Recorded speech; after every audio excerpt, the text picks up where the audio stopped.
sa Papa Dudut Stories, ikaw ay hindi na... Napakasarap tignan ng magkakapatid na magkakasundo at hindi nag-aaway.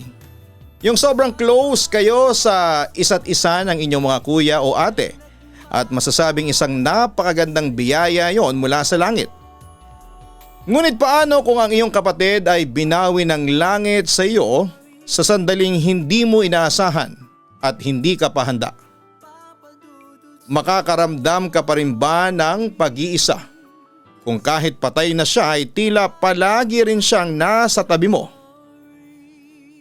Dear Papa Dudut, minsan kapag nabubulagan tayo ng galit ay may mga bagay tayong nagagawa ng hindi natin na pag-iisipan.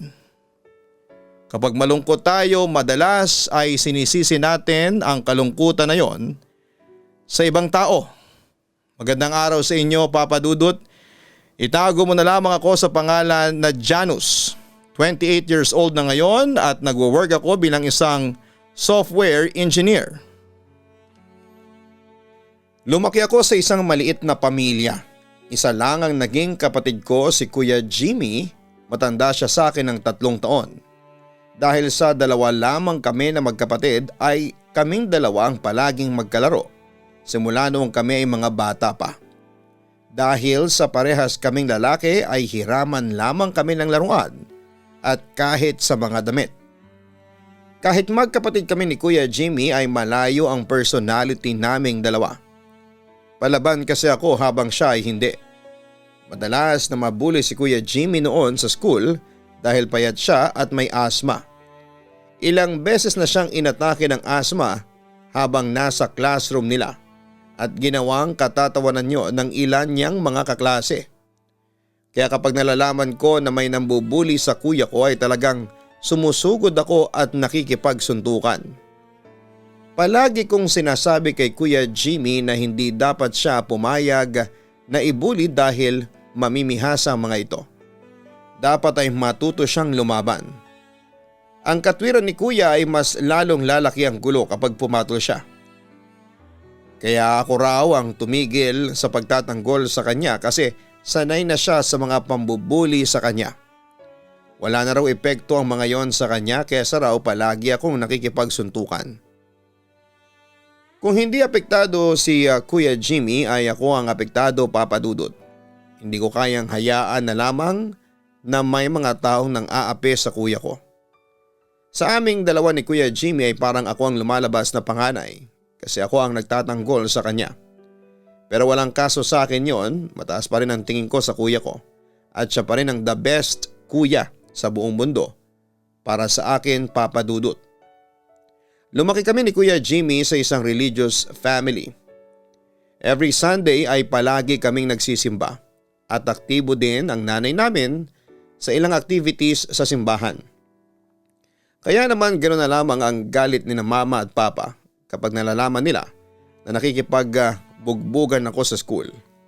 Kasalanan daw ang makipagsakitan sa kapwa at magagalit daw ang Diyos sa akin kasi barumbado ako. Sa hindi ko talaga kayang pabayaan na inaapi si Kuya Jimmy. Ang payat-payat na nga niya tapos ibubuli pa. Talagang nakakaawa, Papa Dudut. Mas lalo kaming naging close ni Kuya Jimmy sa paglipas ng mga panahon. Wala na kaming inililihim sa isa't isa at alam namin na ang isa't isa rin ang kakampi namin sa lahat ng bagay. College na ako noon at nagtatrabaho na si Kuya Jimmy nang mapansin ko na naging madalas siya na wala sa bahay. Kapag nakikita ko siya ay nakangiti siya at parang sobrang inspired. Kaya hindi ko na napigilan ang sarili ko na mag-usisa sa kanya at napaamin ko siya na meron na pala siyang kasintahan. Ipinaalala ko sa kanya na mahigpit na bilin ni na mama at papa na kapag may nobya na kami ay dapat na ipakilala sa kanila. Hindi mo ko si Kuya Jimmy na ipakilala na sa parents namin kung sino man ang nagpapatibok ng puso niya. Pero ang sabi ni Kuya ay hindi pa siya handa. Sa tuwing nagkikita kami ni Kuya Jimmy sa bahay ay kinukulit ko siya Nakapwedeng ipakilala niya, Papa Dudut, sa akin ang kasintahan niya. Ilang buwan ko rin siyang kinulit bago ko siya napaoo. Pero ang sabi niya ay huwag kong sasabihin kina mama at papa kung ano man ang malalaman ko. Hindi ako nag-isip ng kung ano at sinabi ko kay Kuya Jimmy na walang makakarating kina mama at papa. Isang araw ng Sabado ay isinama ako ni Kuya Jimmy sa isang condominium building. Doon daw nakatira ang kasintahan niya.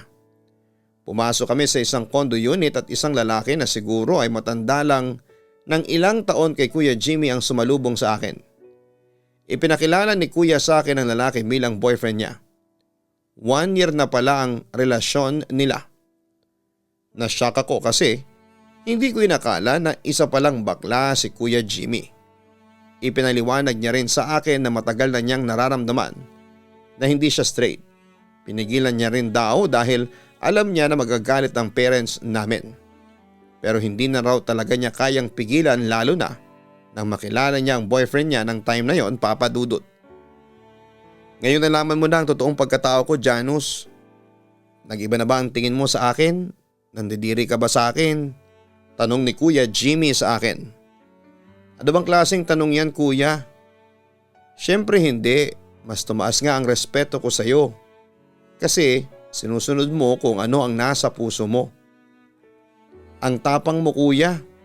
Tao sa pusong sabi ni Kuya Jimmy. Walang halong kaplastika ng pagtanggap ko sa kung sino talaga si Kuya Jimmy. Hindi ko rin siya isinumbong kina mama at papa, pero nang minsan ko siyang makausap ay sinabi ko na mas maganda kung aaminin niya sa mga magulang namin para mas maging malaya siya at may pagmalaki na rin nila ng boyfriend niya ang relasyon nilang dalawa. Ang sabi ni Kuya Jimmy ay pag-iisipan niya dahil ng time na yon ay natatakot pa siya na baka itakwil siya ni na mama at papa. Palagi kong pinapalakas ang loob ni Kuya Jimmy. Sinabi ko sa kanya na sa tingin ko ay hindi naman siya itatakwil ni na mama at papa. Dahil sa religious ang parents namin ay sigurado ako na tatanggapin nila si Kuya Jimmy kapag nalaman nila na meron itong boyfriend. Ganong kalakas ang tiwala ko na matatanggap ni na mama at papa si Kuya Jimmy. Last year ko na noon sa college nang sabihin sa akin ni Kuya Jimmy na handa na siyang sabihin kina mama at papa ang katotohanan. Hindi na raw niya kayang itago pa ang totoong siya at ang pagmamahalan nila ng boyfriend niya. Ang sabi pa ni Kuya ay magugulat na lamang ako na isang araw ay alam na ni na mama at papa ang totoo niyang pagkatao. 1 month bago ang graduation ko ay umuwi ako sa bahay. Napansin ko na umiiyak si mama habang si papa ay mukhang galit na galit. Tinanong ko sila kung ano ang nangyari pero hindi sila sumasagot. Nakita ko ang sapatos ni Kuya Jimmy sa ibaba ng hagdanan. Kaya naisip ko na naroon siya sa bahay. Tumakbo ko sa kwarto niya at nabutan ko siya na naglalagay ng damit sa isang malaking traveling bag habang umiiyak. Namamaga rin ang gilid ng bibig niya at namumula ang magkabilang pisngi. Kahit alam ko na ang nangyari ay nagtanong pa rin ako. Ang sabi ni Kuya Jimmy ay inamin na niya kina mama at papa na bakla siya at meron na siyang boyfriend. Nagalit sina mama at papa sa kanya, sinuntok at pinagsasampal siya ni papa. Isang kasalanan daw sa Diyos ang pumatol si Kuya Jimmy sa kapwa nito lalaki. Si mama nagalit din ba siya sa iyo? Ang naiiyak kong tanong. Oo. Ang sabi ni mama kung hindi ko raw kayang alisin ang kabaklaan ko ay umalis na ako sa bahay na ito. Hindi na raw nila ako anak, tol. Patuloy si Kuya Jimmy sa pag-iyak. Aalis ka na, kuya? Iiwanan mo na ako? Hindi makapaniwalang sabi ko. Janus, pwede pa naman tayong magkita. Pwede kang pumunta sa kondo. Alam mo naman kung paano magpunta doon, di ba? Basta huwag kang mag-alala. Kahit nawala na ako dito sa bahay ay pipilitin ko pa rin na maramdaman mo ako palagi sa iyong tabi. Hindi ba utol nga tayo? Pinilit ni Kuya Jimmy ang ngumiti. Wala na akong nagawa para pigilan si Kuya Jimmy sa pag-alis niya sa bahay, Papa Dudut. Ayaw ko sana siyang palisin kasi nararamdaman ko na sobrang lungkot niya at itinatago lamang niya papadudot yon sa akin. Nang wala na si kuya ay pinuntahan ko na sina mama at papa. Tinanong ko sila kung hindi man lang ba nila pipigilan si Kuya Jimmy. Matigas nilang sinabi na hanggat bakla si kuya ay hindi nila ito matatanggap. Maging ako ay tinanong nila kung bakla ba ako dahil kung oo ay umalis na rin daw ako. Ang sabi ko ay hindi pero kahit bakla si kuya ay hindi nila ito dapat itakwil. Nasagot ko pa sila na ganun ba ang itinuturo sa kanila ng simbahan. Ang itakwil ang anak dahil lamang sa nagpakatotoo ito. Nasampal ako ni Papa sa pagsagot ko na yon. Aaminin ko na naggalit ako sa kanila ni Mama at Papa dahil sa ginawa nila kay Kuya Jimmy. Ang laki pa naman ng expectation ko na hindi nila itatakwil si kuya kasi malaki ang pangunawa nila pero nagkamali pala ako papadudot. Para makita ko si Kuya Jimmy ay kinakailangan kong pumunta sa condo unit ng boyfriend niya. Kahit nakasmile palagi si kuya kapag humaharap sa akin ay alam ko na sobra siyang malungkot sa ginawa ni na mama at papa sa kanya. Kahit man ako ay masasaktan ng sobra-sobra kapag tinakwil ako ng parents namin. Siguro ay 2 buwan din akong bumibisita kay Kuya Jimmy sa condo unit ng boyfriend niya hanggang isang araw. Sinabi sa akin ng boyfriend ni kuya na hindi na roon umuwi ang kapatid ko kasi 1 week na silang break. Tinanong ko siya kung alam niya kung nasaan si Kuya Jimmy at sinabi nito na hindi rin ito alam. Tinawagan ko si Kuya Jimmy sa number niya, nag-ring lamang pero walang sumasagot. Natatakot na ako ng time na yon, Papa Dudut. Kung ano-ano nang tumatakbo sa isipan ko. Lalo na at alam ko na sobrang lubog siya sa kalungkutan dahil sa itinakwil na siya ni na mama at papa. Tapos ay nag-break pa pala sila ng boyfriend niya. Tinext ko si Kuya Jimmy at ang sabi ko ay alam kong break na sila ng boyfriend niya. Tinanong ko kung nasaan siya at ang sinabi ko ay mangako siya sa akin na wala siyang gagawing masama sa sarili niya. Maghapon ako naghintay sa reply ni Kuya Jimmy at patulog na ako ng gabing yon. Nang tumawag si Kuya Jimmy sa akin, malungkot ang boses niya. Pero sinabi niya sa akin na nasa isang kaibigan siya at maayos daw ang lagay niya kaya huwag akong mag-alala. Umuwi ka na lang kaya rito sa atin kuya. Huwag mo na lang pansinin sina mama at papa. Ako nang bahalang makipag-usap sa kanila. Mas makakampante kasi ako kung nandito ka sa bahay. Pigil ko ang aking pag-iyak habang sinasabi yon. Sa totoo lang tol ay pinag-iisipan ko nang umuwi dyan sa atin. Kaya huwag kang mag-alala kasi one of these days ay magugulat ka na nandyan na ulit ako sa bahay. Ang sabi ni Kuya Jimmy. Talaga kuya, aasahan ko yan ha. Hihintayin kita dito sa bahay. Basta ipagtatanggol kita kina mama at papa. Hindi na ako papayag na palayasin at saktan kanila, promise. Turan ko. Maraming salamat tol. Hindi man ako natanggap ni na mama at papa ay maswerte pa rin ako na nagkaroon ako ng isang kapatid na kagaya mo. Mahal na mahal kita tol. Madamdaming sabi ni Kuya Jimmy sa akin. Mahal na mahal din kita kuya. Miss na kita. Umuwi ka na rito kuya. Umiiyak na ako ng tuluyan noon. Bago matapos ang pag-uusap namin ni Kuya Jimmy ay masaya ako. Kasi nangako siya sa akin na uuwi na siya sa aming bahay. Basta sosorpresahin na lang daw niya ako. Huwag ko raw sasabihin yon kina mama at papa at baka pigilan pa ng dalawa ang pagbabalik ni kuya sa bahay. Nangako naman ako kay Kuya Jimmy na hindi yon makakarating sa mga magulang namin. Tinupad ni Kuya Jimmy ang ipinangako niya sa akin na uuwi siya sa bahay namin, Papa Dudut. 3 araw lang ang ibinilang ko nang tuluyan na siyang umuwi sa bahay namin. Pero ang nakakalungkot lang ay patay na siya at nakalagay na sa kabaong. Tumawag kay mama ang kaibigan niyang babae at pinaalam sa amin na kinitil ni Kuya Jimmy ang sarili niyang buhay. Nagbigti ito sa bahay na tinutuluyan ng kaibigan nito at isang sulat ang iniwan ni kuya. Pakiramdam ko ay unti-unting nadurog ang puso ko nang basahin ko na ang sulat. Nakalagay doon ang dahilan kung bakit siya nagpatiwakal. Hindi kasi kinaya ni Kuya Jimmy ang sunod-sunod na dagok na dumating sa buhay niya. Ang pagtakwil ni na mama at papa sa kanya pati na rin ang kabiguan niya sa pag-ibig. Humingi siya ng tawad sa akin dahil hindi na raw niya matutupad ang lahat ng pangako niya sa akin. Sa dalawang gabi ng burol ni kuya ay hindi ko siya sinilip sa kanyang kabaong. Hindi rin ako makaiyak pero sobra ako nasaktan sa nangyari. Nakakulong lamang ako sa aking kwarto palagi kahit sa libing niya ay hindi ako nagpunta. In denial ako na wala nang nag-iisa kong kapatid na kakampi ko sa lahat.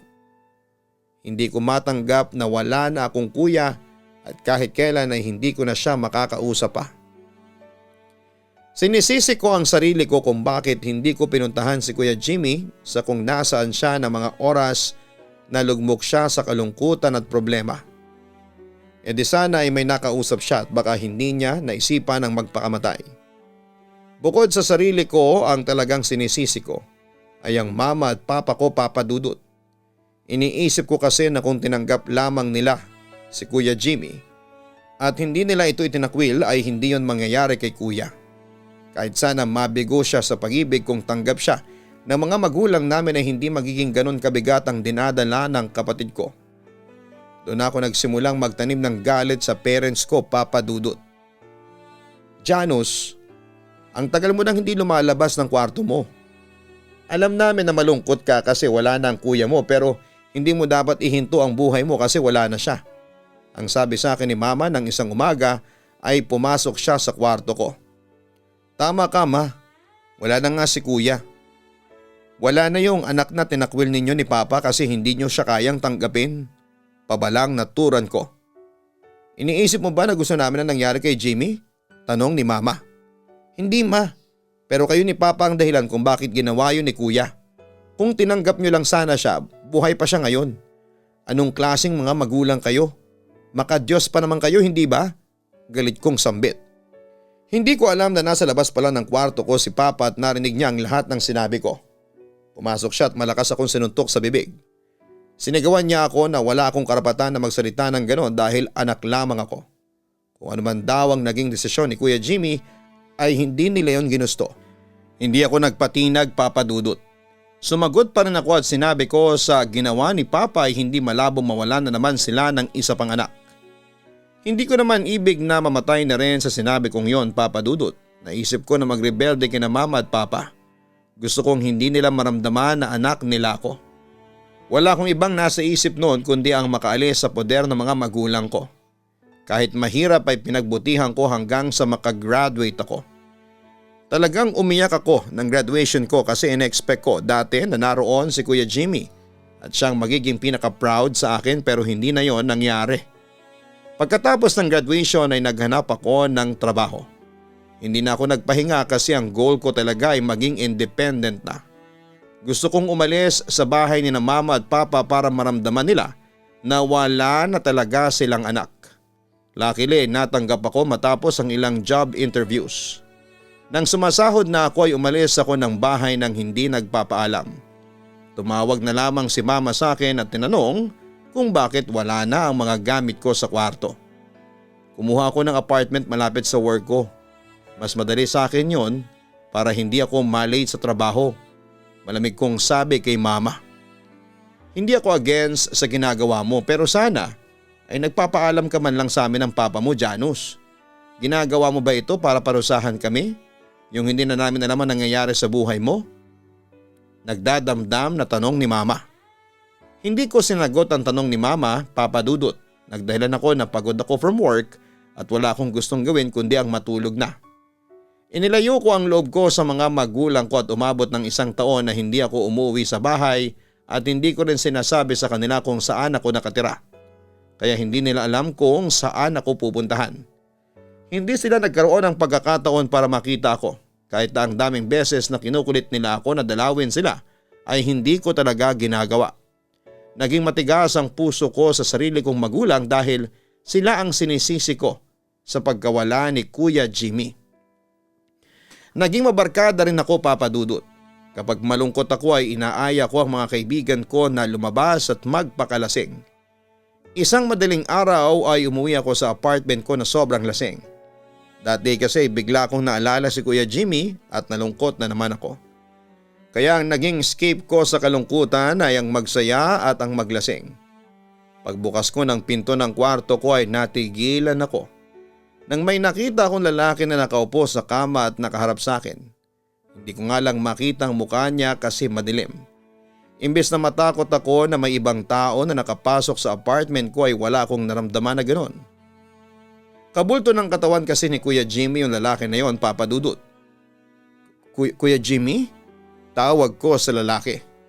Tumayo ang lalaki at naglakad papunta sa isang sulok ng kwarto at nawala siya sa dilim. Binuksan ko ang ilaw pero wala akong nakitang ibang tao. Bigla akong naiyak kasi malakas ang pakiramdam ko na ang kapatid ko yon na nagpakita sa akin at nanghihinayang lamang ako kasi hindi ako nagkaroon ng chance na makita ang mukha niya.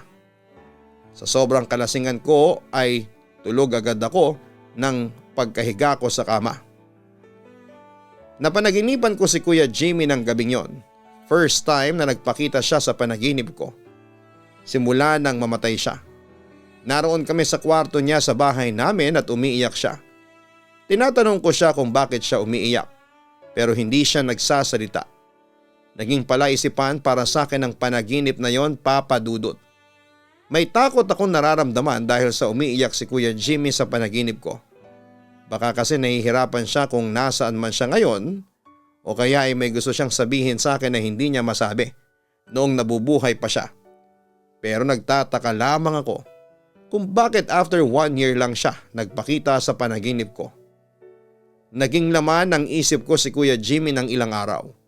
Kahit nasa harap ako ng trabaho ay hindi siya mawala sa utak ko, Papa Dudut. Hoy Janus, nakatulala ka na naman dyan. Lalamig na yung kape mo. Ilang araw ka nang ganyan. May problema ka ba? Untag sa akin ang kaibigan ko sa trabaho na si Harold. Hindi ko nga alam kung problema ba ito o ano pare. Ano bang ibig sabihin kapag napapanaginipan mo ang isang taong patay na tapos umiiyak siya? Tanong ko kay Kuya Harold. Aba maray ko, wala naman akong alam na mag-interpret sa panaginip eh. Sino makasing patay ang napanaginipan mo? O sisa pa ni Harold. Si Kuya Jimmy ko, yung kapatid kong namatay, 1 taon na siyang wala tapos bigla siya nagpakita sa panaginip ko na umiiyak. Kinakabahan tuloy ako. Sabi ko. Baka kasi iniisip mo siya palagi. May nakapagsabi sa akin na kapag may isang namayapa ay palagi mong iniisip, ay mas lalo siyang hindi natatahimik. Hindi ako sure pero baka gustong sabihin ng kuya mo na huwag mo na siyang isipin. Turan pa ni Harold. Gusto kong gawin ang sinabi ni Harold pero mahirap para sa akin na hindi isipin si Kuya Jimmy. Hindi ko kayang basta na lamang kalimutan ang isang tao na naging kakampi ko ng matagal na panahon. Alam kong imposible ko yung magawa, lalo na at si Kuya Jimmy ang nag-iisa kong kapatid. Isang araw ay wala akong pasok sa trabaho. Kapag gano'n na wala akong trabaho ay naglilinis ako ng apartment dahil yun lang ang araw na may pagkakataon ako na gawin yon. Hindi naman ako hirap sa paglilinis kasi hindi ganong kalaki ang apartment ko. Sinimulan ko ang paglilinis sa aking kwarto habang nagwawalis ako ay natigilan ako ng may naamoy akong kandila. Hindi ko rin may paliwanag kung bakit lumamig ang temperature sa kwarto ko at nagtaasan ng balahibo sa braso at bato ko. Kinilabutan ako ng hindi ko alam, Papa Dudut. Hindi ko na lamang binigyan ng pansin ang nararamdaman kong yon. Ipinagpatuloy ko ang aking ginagawa habang nakayuko ako at nagwawalis ay may narinig akong tumawag ng pangalan ko. Boses ng isang lalaki na parang dinala ng hangin. Napalinga ako.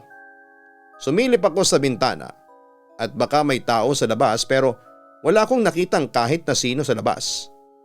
Naulit ang pagtawag sa pangalan ko at sa pagkakataon na yon ay sigurado ako na nasa loob ng kwarto ko nang galing yon at hindi na sa labas ng apartment.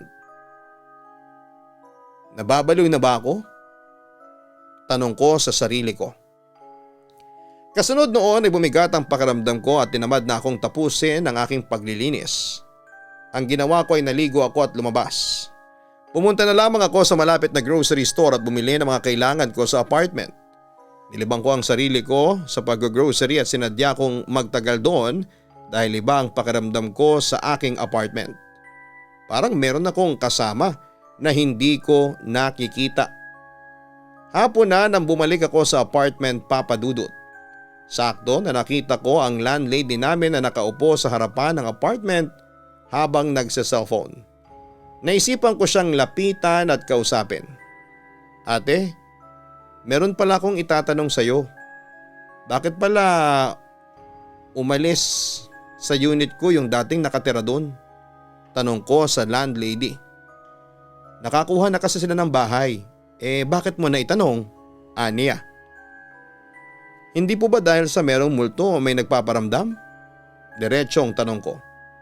May nagpaparamdam sa unit mo? Tanong ng landlady. Parang meron po pero nitong linggo ko lang naramdaman. Medyo natatakot na nga ako ate, ang sabi ko. Pasensya ka na Janus pero hindi ko alam kung anong sasabihin ko sa'yo. Marami na kasing tumira sa unit mo at kahit isa sa kanila ay walang nagreklamo sa akin na may nagpaparamdam. Wika pa niya. Ang sabi sa akin ng landlady, Papa Dudut, ay sigurado siya na walang multo sa unit ko bago umalis ang mga nakatira doon dati bago ako. Wala rin daw namatay kahit sa ang unit daw ay wala ring multo kaya nagtaka siya sa mga sinasabi ko. Pinayuhan niya ako na palaging magdasal lalo na bago ako matulog. Basta kung may problema raw ay magsabi lamang ako sa kanya at gagawin niya ang pwede niyang gawin para matulungan ako. Nang time na yon ay iniisip ko na baka stress lamang ako sa trabaho kaya kung ano-ano ang nararamdaman ko na hindi naman sigurado kung totoo. Kinondisyon ko ang utak ko na walang multo sa unit ko kagaya ng sinasabi ng aming landlady. Isiniksik ko sa utak ko na pagod lamang ako at maraming iniisip kaya yon ang nangyayari sa akin. Ako rin naman kasi ang talo kapag nagpadala ako sa takot ko. Ako ang hindi matatahimik. Saka kung may multo talaga sa apartment ko dapat unang-una pa lamang ay may nagparamdam na sa akin. Bago tayo magpatuloy, huwag kalimutan na mag-like, share and subscribe. Ayon po sa analytic ng ating pong channel, half po ng mga listeners natin ay hindi pa nakasubscribe. Ano pang hinihintay ninyo? Mag-subscribe na at pindutin ang notification bell para updated kayo sa mga bagong upload ni Papa Dudut. Sa pagpapatuloy, isang linggo bago ang birthday ko ay nagparinig na ang mga kaibigan ko sa trabaho na baka may patreat ako sa kanila. Tinatawanan at ngumingiti na lamang ako kapag ganon kasi medyo tight ang budget ko ng time na yon. Nagkataon na bumili ako ng bagong cellphone dahil sa nagkaroon ng problema ang ginagamit kong phone dati. Nahihiya naman ako na hindi man lang magpainom dahil lahat ng kaibigan ko ay ganon ang ginagawa kapag birthday nila. Kaya naman naisipan ko na sa apartment ko na lamang magpainom para medyo tipid kahit papaano. Kapag nasa labas kasi ay magpapa-dinner pa ako tapos painom ang kasunod. Kung sa apartment ko ay pwede naman akong magluto na lamang. Marunong naman akong magluto, Papa Dudut. 2 araw bago ang birthday ko ay sinabihan ko na ang mga kaibigan ko na sa apartment ko na lamang kami mag-iinom. Kasi hindi ganong kalaki ang budget ko. Pumayag naman silang lahat at gusto rin nilang makapunta kung saan ako nakatira. Sa mismong araw ng aking karawan ay hindi na ako pumasok sa trabaho para makapaghanda ako. Naggrocery ako ng mga lulutuin ko at syempre hindi mawawala ang alak.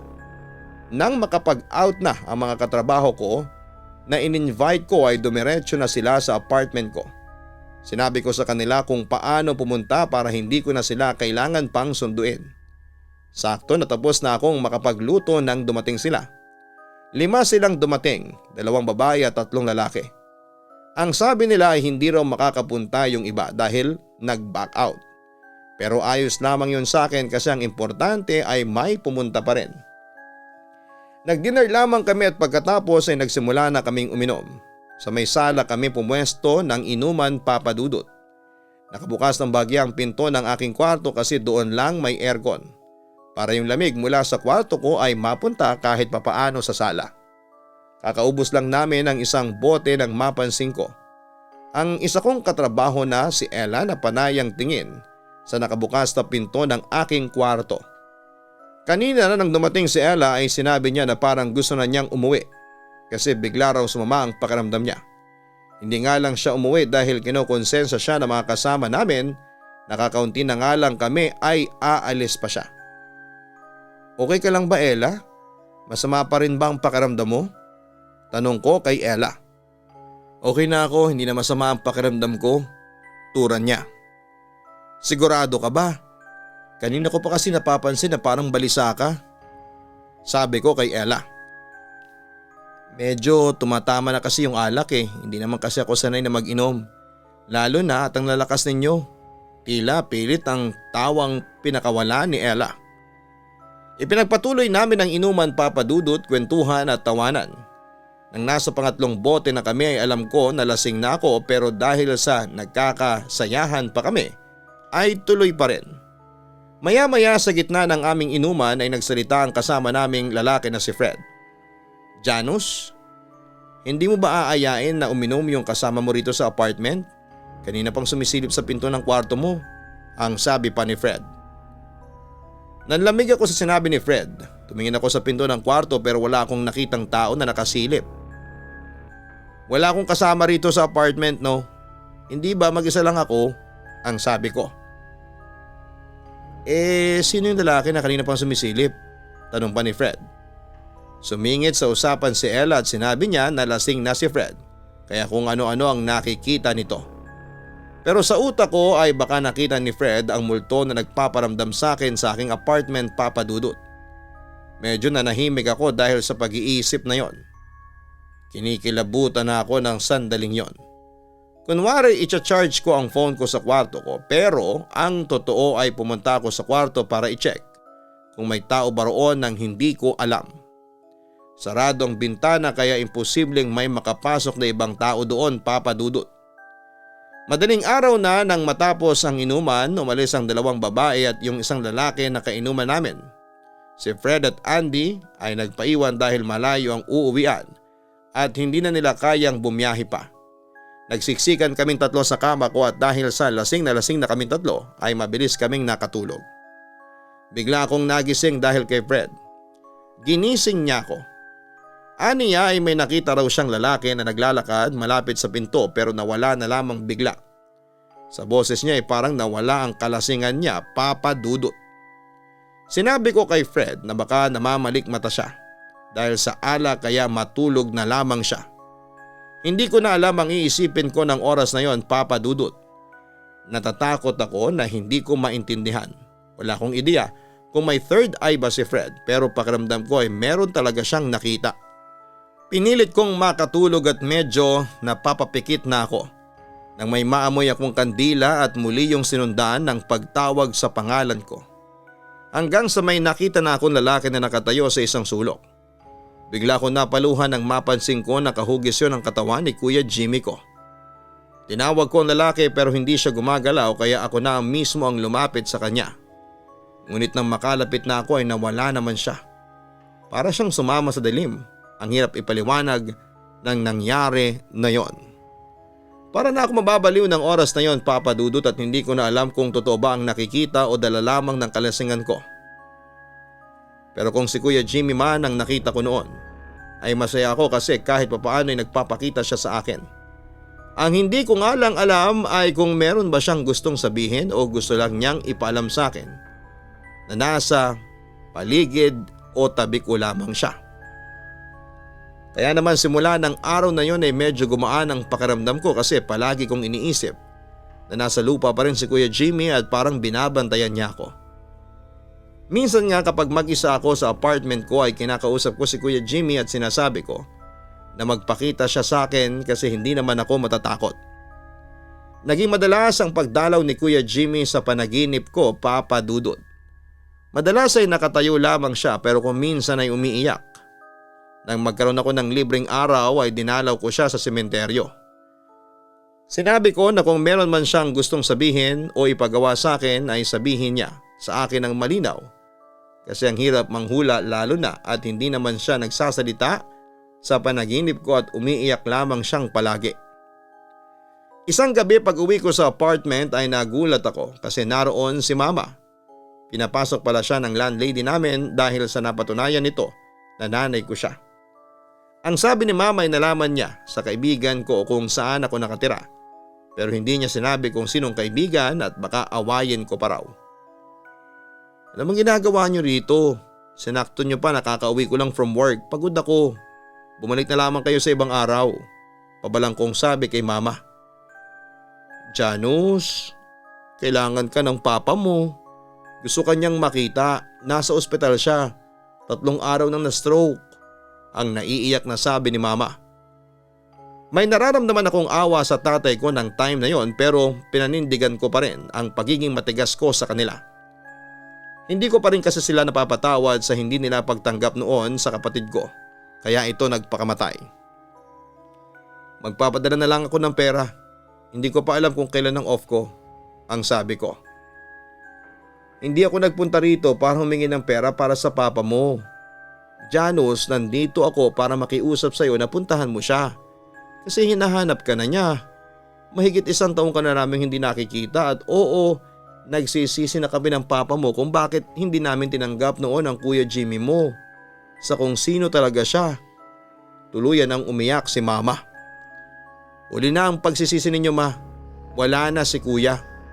Umalis ka na ma. Pakisabi na lang kay papa na ipagdarasal ko ang mabilis niyang pagaling. Pagmamatigas ko. Walang nagawa si mama para mapapayag ako na dalawin si papa sa ospital. Para sa akin ay sariwa pa rin sa puso ko ang pagkawala ni Kuya Jimmy. Hindi ko pa kayang harapin ang panahon na yon.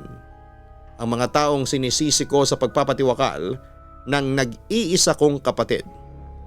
Hindi ako makatulog ng gabing yon dahil sa hindi ko maiwasang isipin si papa at mag-alala sa kanila.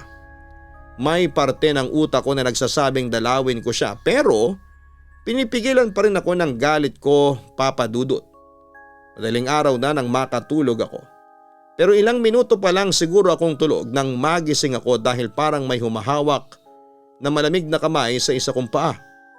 Napabalikwas ako at pagtingin ko sa isang sulok ay may nakita akong lalaki na nakabigti at alam kong si Kuya Jimmy yon kahit pa hindi ito nakaharap sa akin. Sa takot ko ay napatakbo ko palabas ng kwarto, nanginginig ang buong katawan ko at nanlalamig ako ng sobra. Kuya naman, kung magpapakita ka naman sa akin, huwag ganyan. Natatakot ako eh.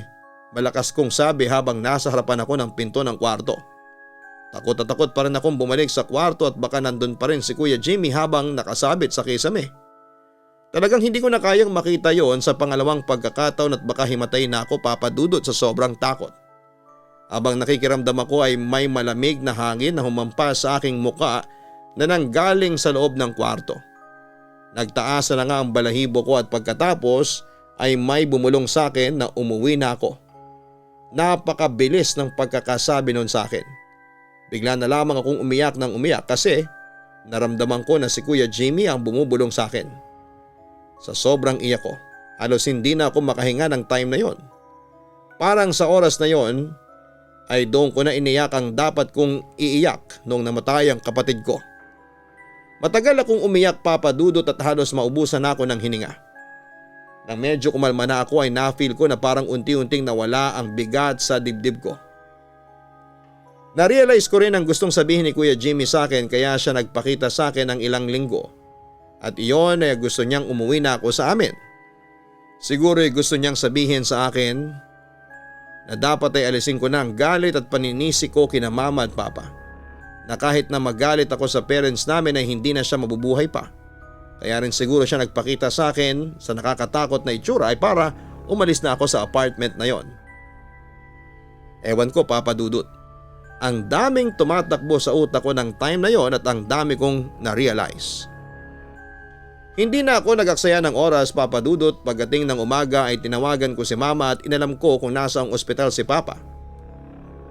Sa ospital na ako dumiretso at doon ay sobra akong naawa sa tatay ko. Nag-usap kaming dalawa at humingi ako ng tawad sa kanila ni mama sa pagtitiis ko sa kanila ng mahigit 1 taon. Maging sila ay nagsorry din sa akin at kay Kuya Jimmy. Kung maibabalik lang daw nila ang panahon ay hindi nila yon gagawin sa kapatid ko. Kaya babawi raw sila sa akin dahil naniniwala sila na magiging masaya si Kuya Jimmy kung mamahalin nila ako at magiging mabuting magulang sila sa akin. Umalis na ako sa apartment ko at bumalik na sa bahay ng parents ko, Papa Dudut. Inayaan ko ang sarili ko na mahalin sina mama at papa at naisip ko rin na masyadong maikli ang buhay para mabuhay ako na may galit sa puso ko. Sa ngayon ay hindi ko na napapanaginipan si Kuya Jimmy. Hindi na rin siya nagpapakita sa akin. Kaya sigurado ako na yon ang gusto niyang mangyari. Ang magkaayos kami ni na mama at papa. Dito na lamang ang sulat ko, Papa Dudut. Thank you sa chance na maibahagi ang kwentong ito sa iyong programa. God bless and more power. Sincerely yours, Janus. Mahirap mabuhay nang merong galit sa iyong puso o kahit na anong negatibong emosyon. Hindi ka lubusang magiging masaya at ikaw rin ang mahihirapan. Kaya nararapat na ang mga ganitong emosyon ay inaalis natin. Hayaan natin ang ating sarili na lumaya sa galit at piliin natin ang magpatawad. Hindi lamang ang kalooban ng nagkasala sa iyo ang pinapagaan mo, kundi maging sa iyo rin.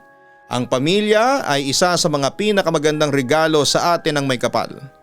Hanggat kaya natin na ayusin ang isang problema o hindi pagkakaintindihan ay ayusin natin dahil sa huli ay kayo-kayo rin ang magtutulungan. Tandaan na ang pagkapatawad ay isang hakbang sa paghilom ng sugat na meron ka sa iyong puso at pagkatao. Huwag pong kalimutan na mag-like, share and subscribe. Maraming salamat po sa inyong lahat. Ang buhay ay mahiwaga, laging may lungkot at saya. Sa Papa Dudut Stories, laging may karamay ka.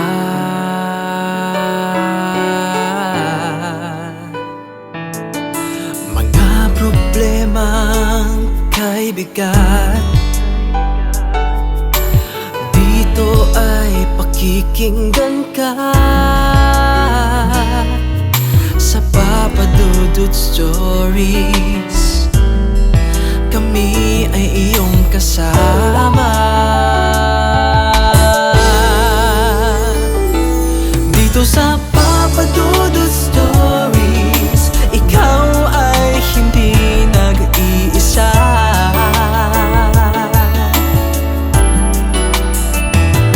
Dito sa Papa Dudut Stories, may nagmamahal sa'yo.